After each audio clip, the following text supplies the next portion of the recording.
we last talked over coffee. Yeah. And I said to you, because I just heard a clip about somebody taking a phone call and it was AI. And I said, well, I imagine that most of your employees, and maybe expand on this, you have employees in 30 states basically doing this in the United States for people, I imagine, all over the country, maybe all over the world. And I said, well, I guess it won't be very long and everything is going to be completely AI. And you pushed back on that right away. And you said there would be a long, long time before AI would be able to replicate what people can do on the phone.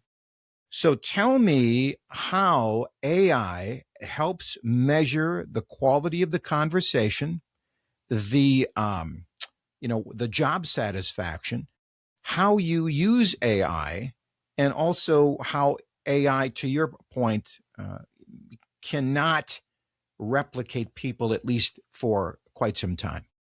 Yeah, I think for, generations, when they invented the cotton gin, they said, oh, we're not going to need humans anymore. But then textiles became so readily available that they needed more people, to sew and to manufacture and things like that. And I think that's really where we're at.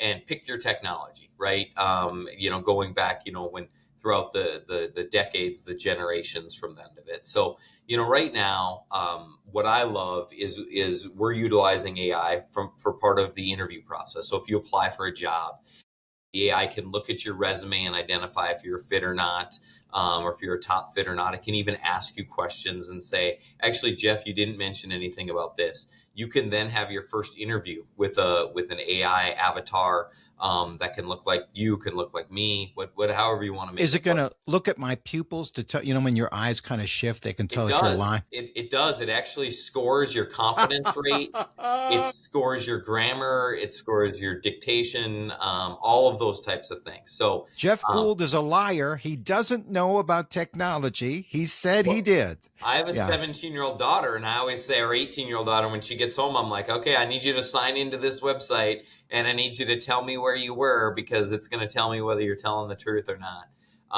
from that of it. But just think about the convenience and the fact that it allows people that maybe live remotely, live in a small town, don't live in Sioux Falls. They live in Beersford. They live in Corsica. They live in Platte. They live in Edgeley, North Dakota.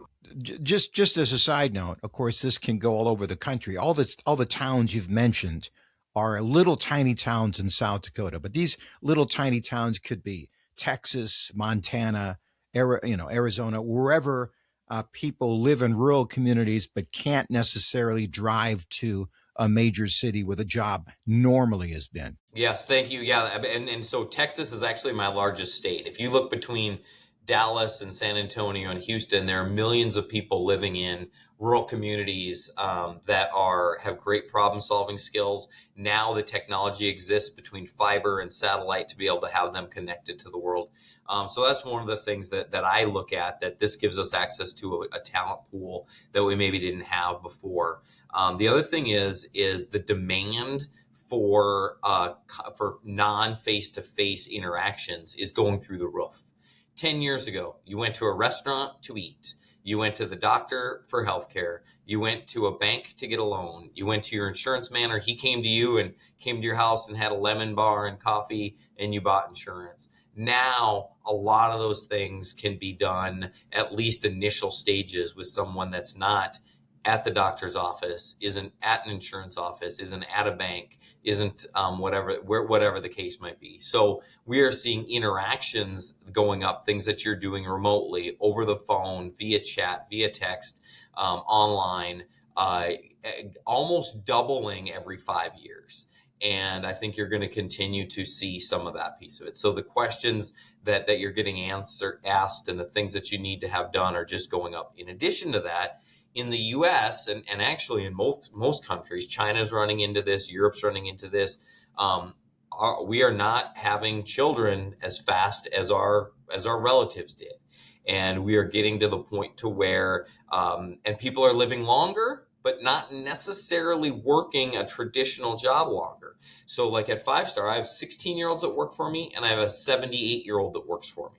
And that 78-year-old would have probably had a difficult time with a more traditional they can't work in a hospital as a nurse. Most likely the demands physically are probably going to be just too much, where they can do something using their knowledge, and it actually helps. There's studies that show that it helps keep them sharp and motivated and things like that. So we're continuing to see demand from that of it.